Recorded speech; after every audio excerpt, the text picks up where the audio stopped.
Olá, sejam bem-vindos ao Política em Pauta, o podcast do jornal Estado de Minas que debate as principais notícias da política mineira e nacional. Eu sou a Silvia Pires, aqui comigo a minha colega de editoria, Alessandra Mello. Seja bem-vinda, Alessandra. Obrigada, Silvia, é um prazer.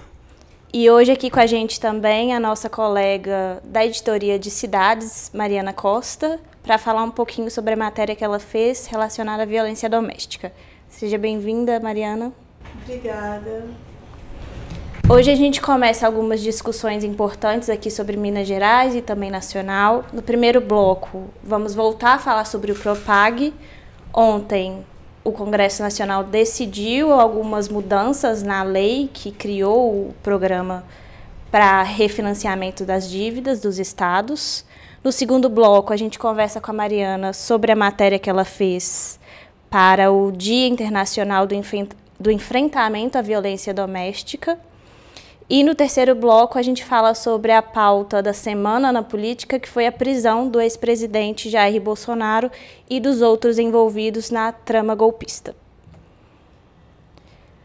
Bom, então, para a gente começar o nosso primeiro bloco, ontem o Congresso Nacional derrubou 6 vetos dos 30 que a União tinha feito no projeto de lei do Propag, que é o Programa de Pleno Pagamento das Dívidas dos Estados. No que cabe a Minas Gerais, 3 desses vetos interessavam mais ao governador Romeu Zema, só que apenas um deles foi derrubado, que foi o uso dos recursos do Fundo Nacional de Desenvolvimento Regional. Isso lembrando que o Propag é uma iniciativa que foi praticamente construída para Minas Gerais, foi desenhada ali com o senador Rodrigo Pacheco e os deputados aqui da bancada de Minas, para poder ajudar a amortizar a dívida, que hoje gira em torno aí de 180 bilhões. E agora, esse fundo vai passar a poder ser usado, parte dele ou todo, vai depender da estratégia de Minas, para poder abater 20% do débito que Minas Gerais tem com a União. Só que tem algumas regras específicas, né, Alessandra? É verdade. O Zema vinha trabalhando para derrubar prioritariamente 3 vetos ao Programa de Pleno Pagamento da Dívida do Estado, né, um programa aprovado o ano passado pelo Congresso Nacional, sancionado pelo presidente Lula e vetado em janeiro já com 30 vetos no conjunto das leis. O governo de Minas queria derrubar esse veto, que acabou sendo derrubado, que permite o uso dos recursos do Fundo Nacional de Desenvolvimento Regional para abatimento da dívida. Esse fundo foi criado pela reforma tributária e a União Federal vai aportar, a partir de 2029, um recurso nesse fundo. E ele, teoricamente, inicialmente, ele seria usado, esses recursos seriam usados para os estados que quisessem fazer investimentos em infraestrutura, em projetos de modernização, no objetivo de garantir uma condição de igualdade entre os estados, que a gente tem um país desigual, né? Inclusive nesse quesito de desenvolvimento, não só desigual na população, mas também desigual no desenvolvimento dos estados brasileiros. Então o presidente Lula vetou inicialmente com o argumento de que esse não tinha sido a função inicial do fundo, mas esse fundo acabou sendo derrubado e o governo vai poder usar a partir de 2029 esse recurso, como a Silvia disse, da maneira que ele achar melhor ou todo, porque o governo vai aportar, a União vai aportar os recursos nesse fundo e os estados vão poder sacar para fazer os investimentos. Aí, a partir de 2029, o governo de Minas vai dizer aí se vai querer sacar tudo que ele tem direito ou não. Foi uma coisa importante. Libera, né, um dinheiro a mais, sempre um dinheiro a mais que o Estado consegue, que não precisará desembolsar do seu orçamento para pagamento da dívida, hoje já na casa de 180 bilhões, a dívida de Minas com a União.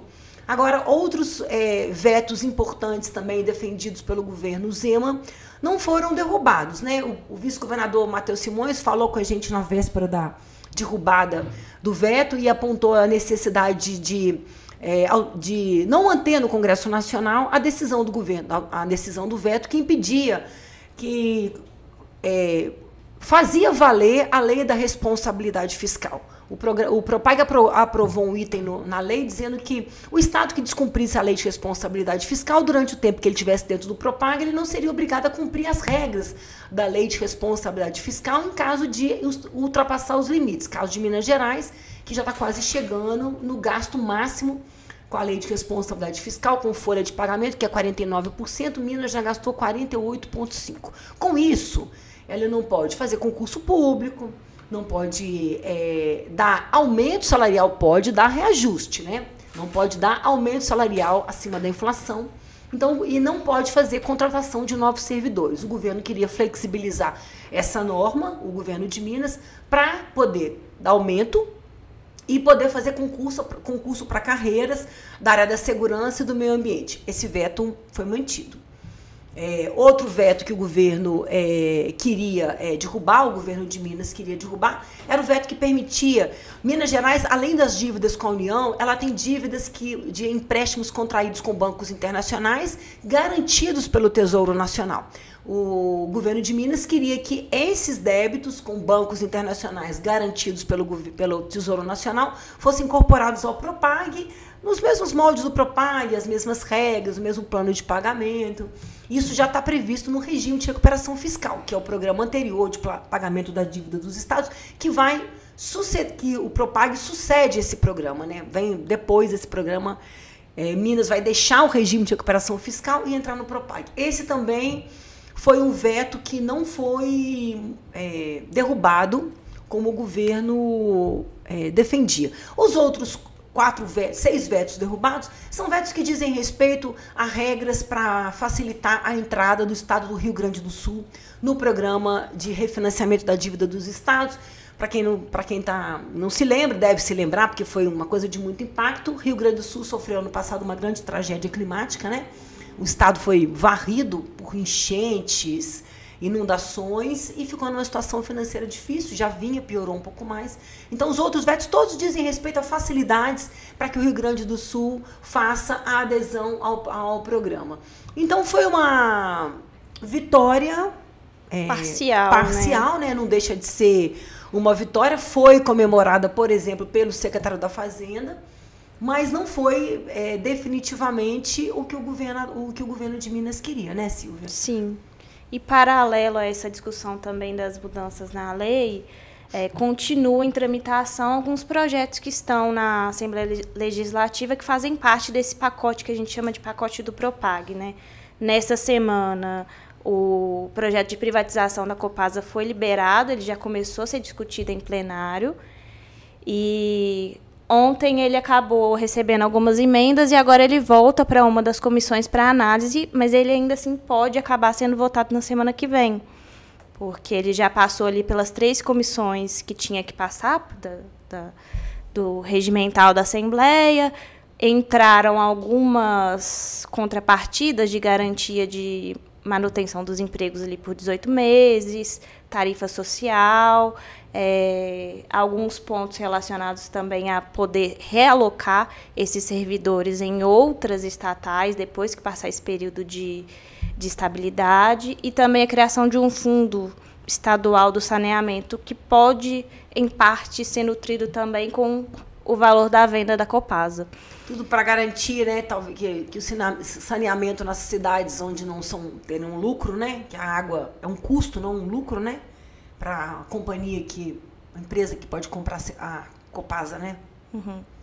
Agora, nesse quesito aí, até fazendo uma ponte aí entre as privatizações que você disse da Copasa, principalmente que está tramitando, a oposição ontem já saiu dizendo, né, que o governo não precisaria, com esse veto do Propag derrubado, que permite o uso dos recursos do Fundo Nacional de Desenvolvimento Regional, não precisaria da privatização da Copasa. Né? É mais recurso entrando, né? Já tem a discussão da Codemig, que a avaliação do valor dela passava ali de 36 mil, que já abate 19% do valor que eles precisavam da dívida.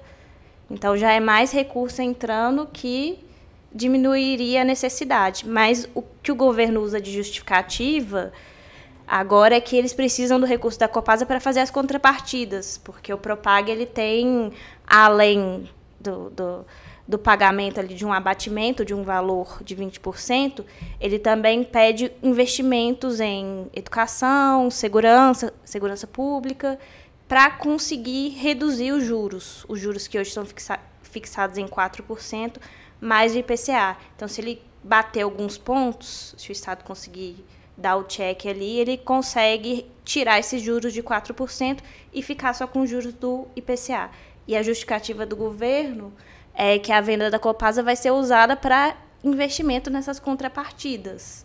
É o que o Matheus Simões tem dito, né? Que, não, na verdade, não vai pagar a dívida, essas contrapartidas que serão exigidas. E aí foi bom ter você falar, que eu até me lembrei também que um outro veto derrubado, que não era um dos vetos tidos como prioridade pelo governo Zema, mas que foi derrubado, é o veto que permite que os estados que fizerem entre 2021 e 2023 investimentos em obras que seriam de responsabilidade da União poderão abater esse valor. Então, se o governo de Minas faz manutenção numa rodovia federal, que é de responsabilidade do Estado, ele vai poder usar, olha, eu gastei, sei lá, 1 milhão fazendo a manutenção dessa rodovia, eu vou poder abater esse recurso no investimento que eu sou obrigado a fazer nessas áreas prioritárias que determinam o programa. O Zema, não sabemos se ele ficou muito feliz, ele fez até ele não comentou oficialmente, apesar dos pedidos da reportagem, ele não fez um comentário, né, sobre a questão dos vetos, que não foram dentro da expectativa que o governador queria, mas nas redes sociais ele comentou, né, e aproveitou, inclusive, para dar uma estocada no governo federal, dizendo que muito bem, que foi aprovado esses vetos para que os estados possam ter uma condição melhor de pagar a dívida, que chegou em valores bilionários por causa dos juros abusivos cobrados pelo governo federal. E o que o Propag vai fazer agora é, inclusive, diminuir essas taxas todas e fazer um plano melhor de pagamento. Então, foi bom. Não foi totalmente, mas não deixa de ser uma conquista. Foi um acordo, foi uma votação acordada, né, Silvia? Parece que teve um acordo, né, entre as lideranças lá. Parece que não teve um acordo entre o governo e os representantes dos estados para poder fechar um pacote do que seria votado. Então, não houve disputa, foi tudo tranquilo. E aí agora é aguardar como é que vai ficar o desenvolvimento da privatização da Copasa, a adesão oficial do Estado ao Propag e os próximos passos desse assunto que domina a política e o parlamento, né? Já nada mais vota, alguns né? meses, né? É só isso. Vamos ver. Minas está caminhando para chegar no valor astronômico da sua dívida total, né? Um valor bem alto, já estava em 198 bilhões, tudo que Minas deve. Realmente é um valor que impede muito investimento, sacrifica o Estado, sacrifica o servidor público, a população no geral.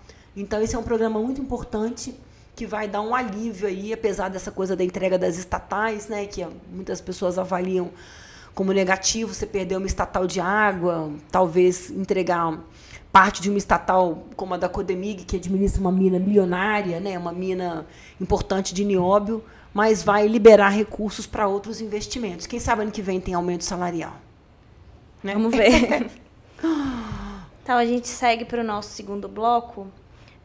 Na segunda-feira, a gente publicou uma matéria que conversa bastante, inclusive, com a matéria que a Mariana publicou, que é uma pesquisa do Data Senado sobre violência doméstica e que trouxe um dado inédito sobre a presença de crianças nesse momento em que as mulheres estão ali sendo agredidas no ambiente doméstico. A pesquisa mostrou que 70% dos casos de agressão são presenciados por crianças. Ali os filhos, filhas dessa mulher que está sendo agredida ali naquele momento.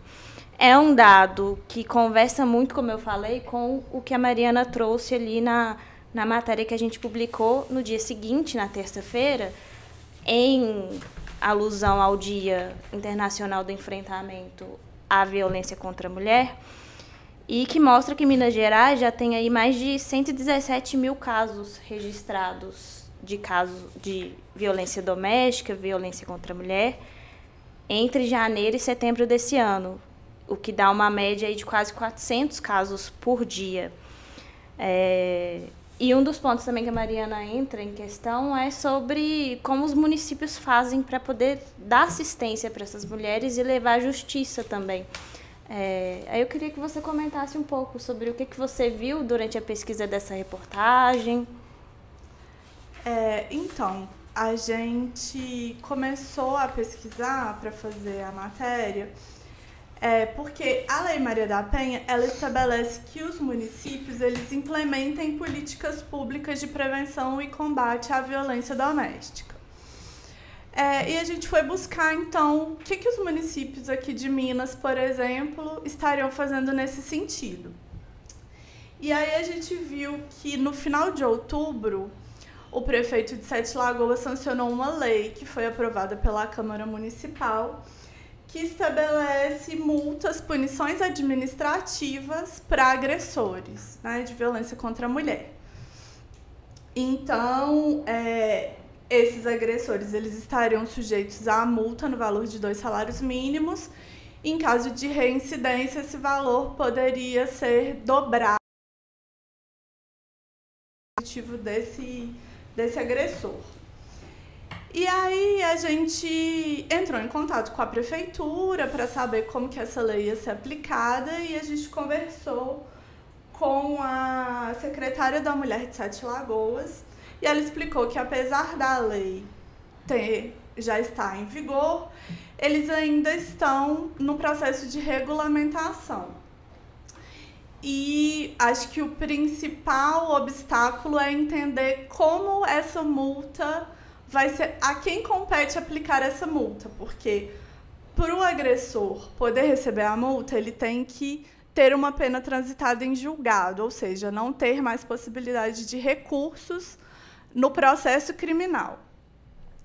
E aí a discussão o juiz aplicaria, essa pena já seria aplicada junto com a condenação, e aí o município só cobraria, ou diante da sentença condenatória, o município faria essa cobrança. Então, até o momento, a discussão é essa. Ela falou que eles estão em tratativas com o Poder Judiciário para tentar estabelecer como fazer essa aplicação.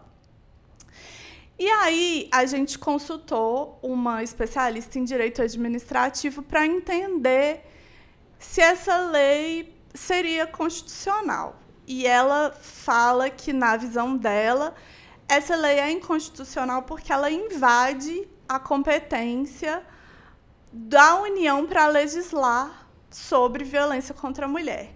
Que, apesar da Lei Maria da Penha prever isso, as leis municipais elas teriam o objetivo de complementar a Lei Maria da Penha e não simplesmente começar a legislar. E o que ela diz que a Lei Maria da Penha ela institui, por exemplo, que o Estado, o município, possa cobrar do agressor o valor utilizado, por exemplo, no atendimento do SUS a essa mulher.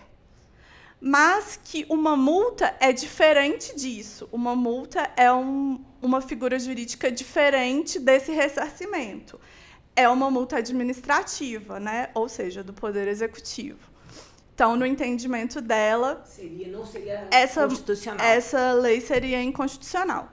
E pesquisando, a gente viu que existem outras leis semelhantes que já estão em vigor em Minas Gerais há mais tempo. Então, em Poços de Caldas, uma lei bem parecida com essa foi sancionada em 2021.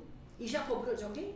Então, entramos em contato com a prefeitura e o que a secretária de Assistência Social contou para a gente é que, apesar dela estar em vigor, ela não está sendo aplicada pelo mesmo problema que Sete Lagoas está tentando resolver.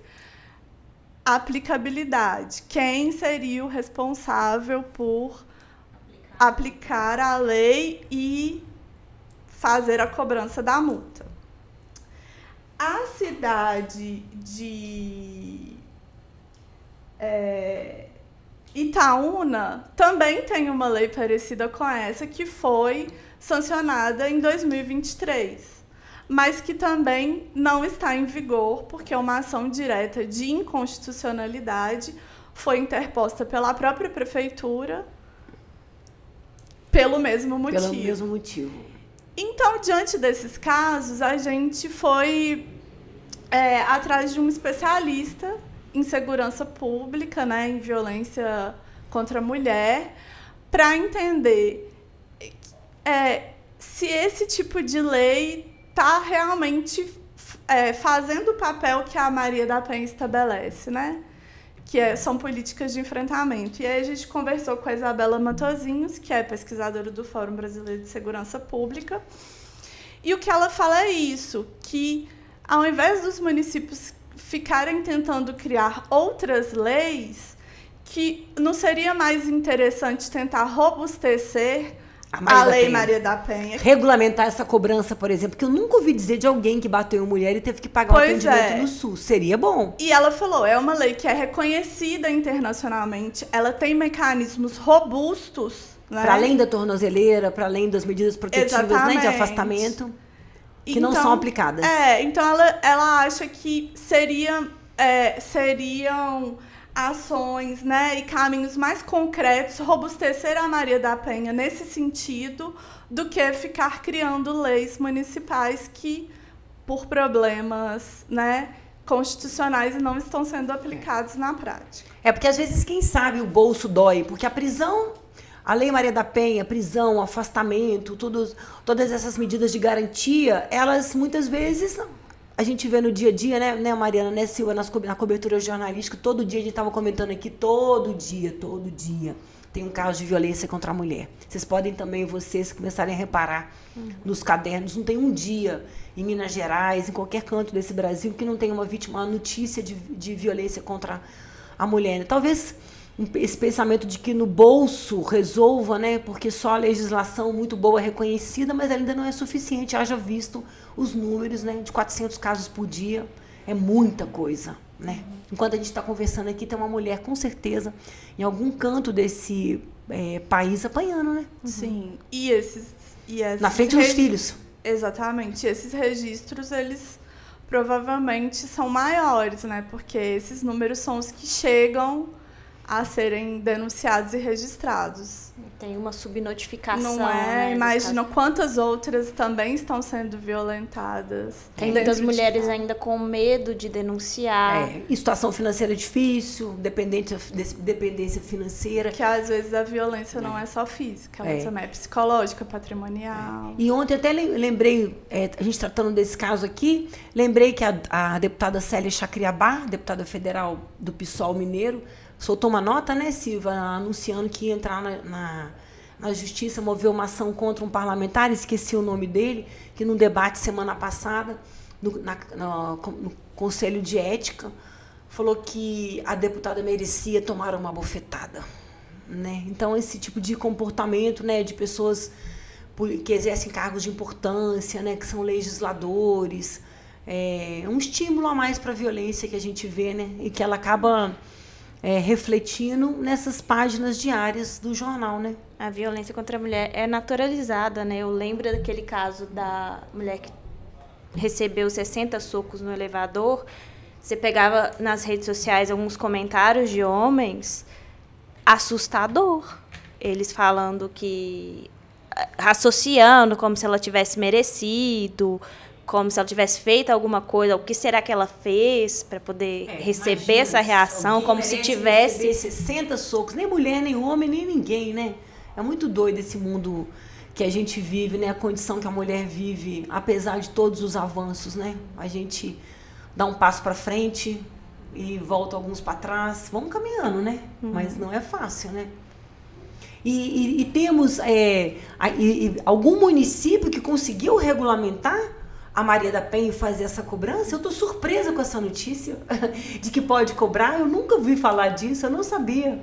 A gente também ficou surpresa. E uma lei aprovada há quanto tempo? 20 anos da Maria da Penha?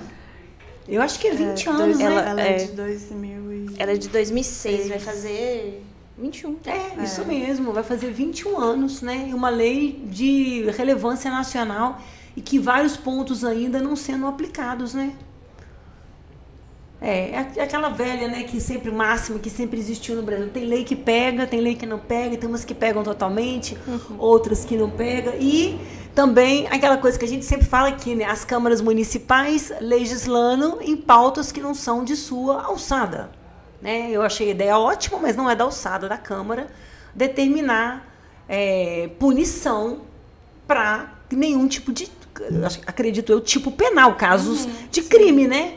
Porque é um crime, a violência contra a mulher é um crime, né? Então você não pode estabelecer, não é uma competência da União. É uma competência só do Parlamento, que tem milhares de projetos para endurecer pena, para tudo quanto é tipo de coisa, pena para pesquisa, fez pesquisa eleitoral fraudulenta, cadeia, roubou um celular, cadeia, não pagou aluguel, cadeia, e não trata de, quem sabe, uma legislação para regulamentar detalhadamente esses pontos de uma legislação tão importante que não foi aprovada ainda, né? Um parlamento que não respeita nem as parlamentares mulheres, visto a deputada Célia Chacriabá, né? É isso mesmo. Onde os pares não respeitam as mulheres. Com baixa representatividade feminina no parlamento, né? Todo esse conjunto, né? Uhum.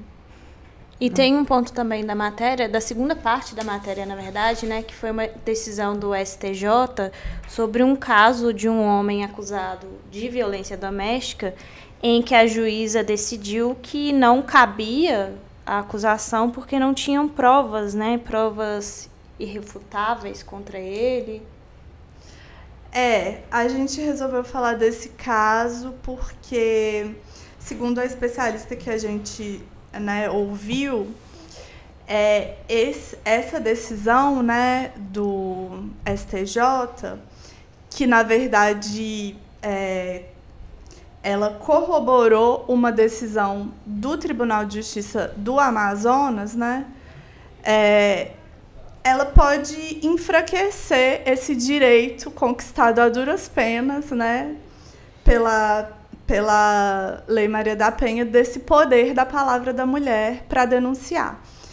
Então, o que aconteceu? Esse homem ele é acusado de violência doméstica contra a ex-companheira lá no Amazonas, e o Tribunal de Justiça do Amazonas entendeu que não existiam provas robustas e inequívocas dessa agressão. Então, eles falam... E aí...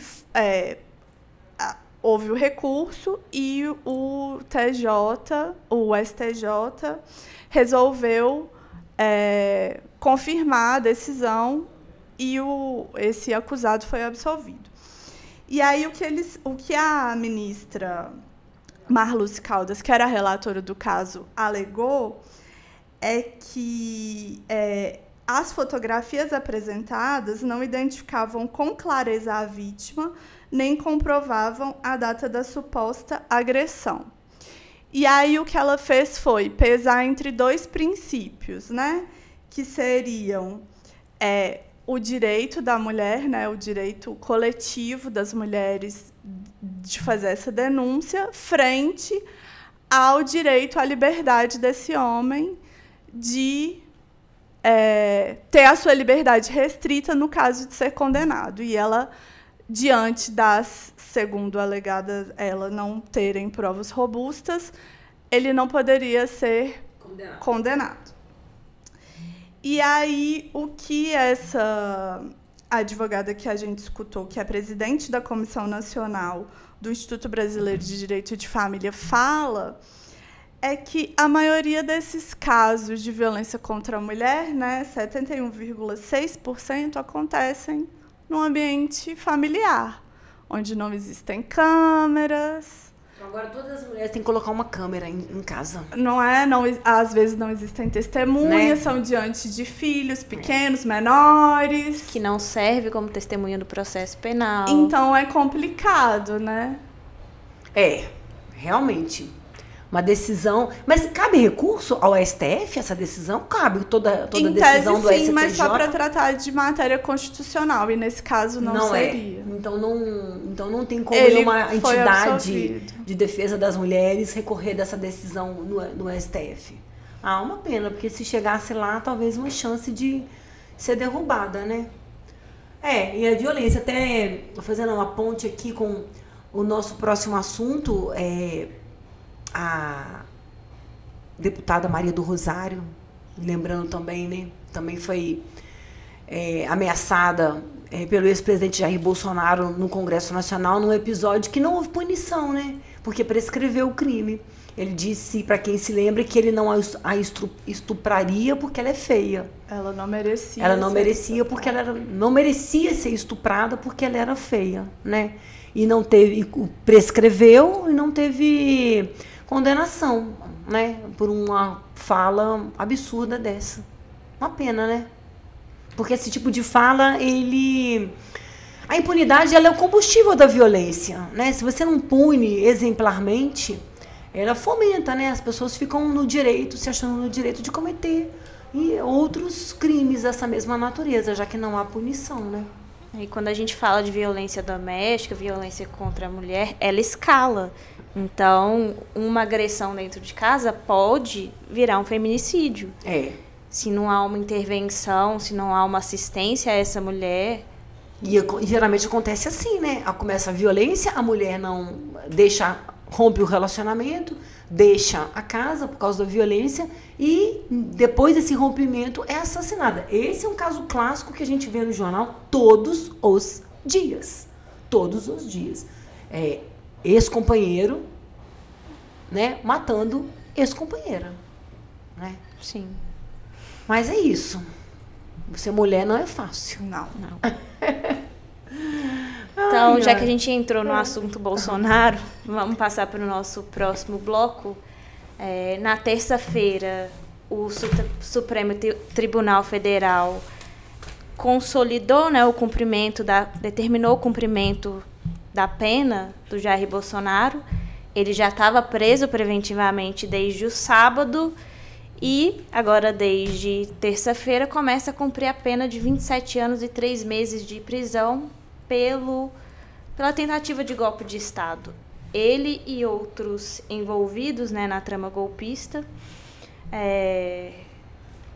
Há um questionamento da defesa do Bolsonaro nesse processo, da determinação do ministro Alexandre de Moraes sobre o trânsito em julgado, né, sobre o encerramento desse período para que a defesa apresente recursos. E um questionamento também em relação à saúde do próprio ex-presidente, porque ele sofreu o atentado em 2018 durante a campanha eleitoral e eles dizem que ele vem desde então com uma saúde muito fragilizada, ele precisa de assistência médica, o que ele está recebendo ali na PF, que é onde ele está preso desde então. Foi uma surpresa a prisão do Bolsonaro, né? Eu estava até de plantão no sábado, né? Cheguei para trabalhar, um sábado de plantão normal, né? Uma expectativa de um plantão tranquilo. Aí já põe o pé na redação e descubro que Bolsonaro foi preso, né, por essa tentativa de violação da tornozeleira e uma desconfiança do ministro Alexandre de Moraes de que ele teria chamado aquela vigília no sábado passado, né, para poder aproveitar da multidão na porta da casa dele e escapar para alguma embaixada. Tem também teorias aí de que ele sairia de avião. A defesa nega qualquer tentativa de fuga, né? É interessante que quando veio a notícia da violação da tornozeleira, os aliados do Bolsonaro negaram inicialmente que ela teria acontecido. Depois alegaram que ele achou que tinha na tornozeleira escuta. E depois, por fim, que ele ouvia vozes. Que ele teve um surto em função da medicação e ouvia vozes, né? Acho que foi um dia histórico, né, gente? Primeira vez um presidente da República, esse presidente da República, preso por tentativa de golpe de Estado num país feito nosso que passou por um golpe militar e que absolutamente ninguém, praticamente ninguém foi condenado. Todas as pessoas envolvidas nas torturas, nas mortes, nos assassinatos tiveram anistia, né? Sobre o argumento de dar anistia para os que tinham se exilados, deram também anistia para os que ficaram no Brasil e com o uso da força do Estado, né? Cometendo as piores vilanias aí, tortura, etc. Então foi um dia muito importante. Foi um dia histórico, a gente ficou meio tensa, nós que somos repórteres todo dia nesse dia, né? A gente ficou preocupado na redação, achando que poderia, daquele momento em diante, ter uma reação, né? O Nicolas tinha prometido, prenda Bolsonaro e esse país vai parar. Então, a redação ficou meio que de stand-by, esperando se viria alguma reação. E nada disso aconteceu. Principalmente depois do que aconteceu no 8 de janeiro. Né? Nada disso aconteceu. Chamou-se uma manifestação, que teoricamente vai acontecer amanhã, mas também não estou vendo movimentação. Então, não aconteceu, assim, essa previsão de uma comoção nacional. E acabou que a prisão dele foi transformada de preventiva inicialmente para definitiva. E isso tudo precipitou o cumprimento da pena, né? De uma maneira até que para o Supremo ficou até melhor, né, Silvia? Assim, de desgaste, né? Porque determinar a pena, mandar prender o Bolsonaro, ir lá com a gente, tirar da casa, numa sentença prévia, não, foi... E de já ter toda aquela publicidade dos aliados ali do lado. Ao redor, todo mundo na porta, não. Chegaram lá, pegou todo mundo de surpresa, 6 da manhã, levou para a sede da superintendência em Brasília, e ele segue lá. Né? Bolsonaro, a gente fez uma matéria mostrando como que é a cela dele. Ele está preso aí numa cela de 12 metros quadrados, que é um espaço adaptado para receber. Ele foi adaptado meses antes, tem ar-condicionado, tem televisão, que ele pode ter acesso ali, tem uma janela, e ele também tem acesso a uma área externa que funcionava como fumódromo, para ele poder tomar o banho de sol. Ele está recebendo visitas, como a gente falou antes, tem acompanhamento médico constante, mas a defesa dele insiste em falar a respeito da questão da saúde, de que ele estaria tendo soluços recorrentes, como uma consequência ali da facada que ele tomou. E aí soluços que evoluem ali para um refluxo, que acaba virando um vômito. Então, ele tem realmente esses problemas de saúde, e a defesa tenta agora reverter essa prisão em regime fechado para ele voltar para o domiciliar, né? O Bolsonaro, a última vez que ele esteve aqui em Belo Horizonte, num evento na Pampulha, foi a última visita dele antes da prisão domiciliar, né, que foi decretada em agosto. Ele realmente não parava de soluçar, isso é fato, né? Eu fui testemunha disso, estava lá. Ele mal conseguia discursar no microfone, era sempre interrompido por um soluço. Esse agora é o dilema, né? Se ele vai preso domiciliar, na sede da PF ele não deve ficar 27 anos na sede da PF, acredito eu. Para onde que vai? Se vai para Papuda? É esse o dilema agora, né? E o outro dilema é as montagens das chapas das eleições, né? Uma coisa que eu achei muito surpreendente ontem foi o PL anunciar a suspensão do pagamento do salário dele, né? A destituição dele do cargo de presidente do PL, dirigente do PL de honra. Eu achei assim que foi muito rápido para isso tudo acontecer, né? Tudo bem que ele preso não pode continuar exercendo nenhuma função política de dirigente partidário. Mas eu achei assim que o PL ia esperar um pouco mais, ser de bom tom, dá um tempo, né? Não, foi rapidamente, né? Segundo coluna da Berta Macarum, uma coluna muito boa que a Berta Macarum escreveu na edição de domingo, quem puder, quem se interessar, procure lá, a edição de domingo, dia 23 de novembro, ela escreveu uma coluna muito boa, fazendo uma análise sobre o futuro sem Bolsonaro, né? O futuro da extrema-direita sem Bolsonaro. Né? Porque na política, gente, é assim mesmo. A política, a pessoa perdeu o cargo, saiu de cena. Como diria Lula, nem vento bate nas costas. Não existe vácuo de poder, né, Alessandra? É isso mesmo, né, Mari? Então, assim, que a pessoa que já não pode articular, realmente não vai poder ser candidato, logo vai ser substituído, não sabemos por quem, dentro da família Bolsonaro, para pegar essa liderança, provavelmente deve ser o Flávio, né, porque o Eduardo está nos Estados Unidos, os outros dois não têm uma carreira mais consolidada nacionalmente, os outros 2 filhos dele. Então agora está o dilema do Bolsonaro, né, dos bolsonaristas, né, como montar as chapas, como montar as chapas nos estados, a chapa nacional, quem vai ser o candidato. Então foi uma coisa que precipitou um prazo que ninguém esperava, todo mundo esperava que... Tinha até um bolão, a gente até fez essa matéria, um bolão feito no maior site de apostas do mundo, de quando o Bolsonaro ia ser preso, e 70% apostou que ele seria preso até final de janeiro. um pouquinho apostou que ele ia ser preso até o dia 30 de dezembro. Essas pessoas, inclusive, devem ter ganhado dinheiro nessa bolsa de aposta, porque era muito pouco.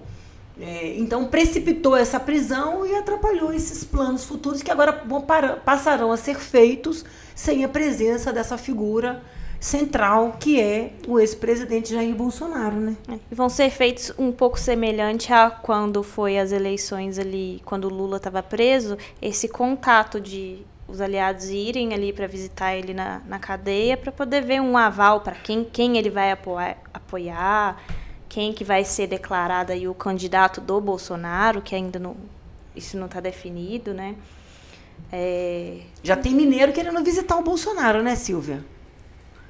Tem o Carlos Viana, já pediu para visitar o Bolsonaro, o senador Carlos Viana, o Caporeso parece que também pediu, Nicolas fez um novo pedido, apesar da visita dele ter dado esse problema. Porque um outro problema que deu essa semana, que deu enorme repercussão, foi o Nicolas usando o telefone celular. Esquecemos de falar desse caso aqui, que está ligado à prisão do Bolsonaro, né? O Nicolas Ferreira esteve com o Bolsonaro na sexta-feira, véspera da prisão dele, e foi flagrado por um drone manobrado pelo repórter cinematográfico da Rede Globo, conversando com o presidente numa área externa e usando o telefone celular, que é proibido, né? O ministro Alexandre de Moraes deu prazo de 24 horas para que o Bolsonaro explicasse o uso do telefone pelo Nicolas, uma medida proibida. Bolsonaro disse que Nicolas usou o telefone, mas que ele não usou, Bolsonaro, não usou o telefone, e que a visita do Nicolas foi feita numa área que é monitorada pela Polícia Federal, que eles poderiam ser, inclusive, testemunhas de que o ex-presidente não pegou no telefone, não mandou mensagem, não gravou, não fez vídeo. Porque essa coisa da presença na rede do Bolsonaro é importante, né? O Lula não tinha essa presença na rede, nunca teve, né, nas redes sociais, mas ele tinha lá do lado de fora aquela militância que acampou, que ficou lá todo dia, né? E que sempre gerava ali uma notícia, um burburinho, né? No Bolsonaro, até agora, a gente não viu um movimento semelhante acontecer, né? Até então, só os filhos dele indo visitar, né? Não tem um movimento tão grande, assim, de apoiadores ali no entorno. E agora vamos ver se esses deputados mineiros vão conseguir ir lá, como fica a montagem da chapa para Minas Gerais, como fica a montagem das chapas para o Senado. E a grande pergunta, né? Quem vai ser o candidato do Bolsonaro, apoiado pelo ex-presidente, nas eleições do ano que vem? Sim. Né? São muitas coisas, e a brincadeira da internet que é verdade, né, gente? O roteirista capricha, né? Sim. De uns tempos para cá, o roteirista, assim, da história do Brasil é sempre uma coisa surpreendente que acontece. É por isso que é bom ser repórter, né? Nossa vida não tem monotonia, né? É sempre uma novidade. Às vezes, essas coberturas que não são ruins, como não são boas, são péssimas, né, Mari? Do dia a dia da violência, né? Todos os dias um caso desses, mas tem essas coisas que são...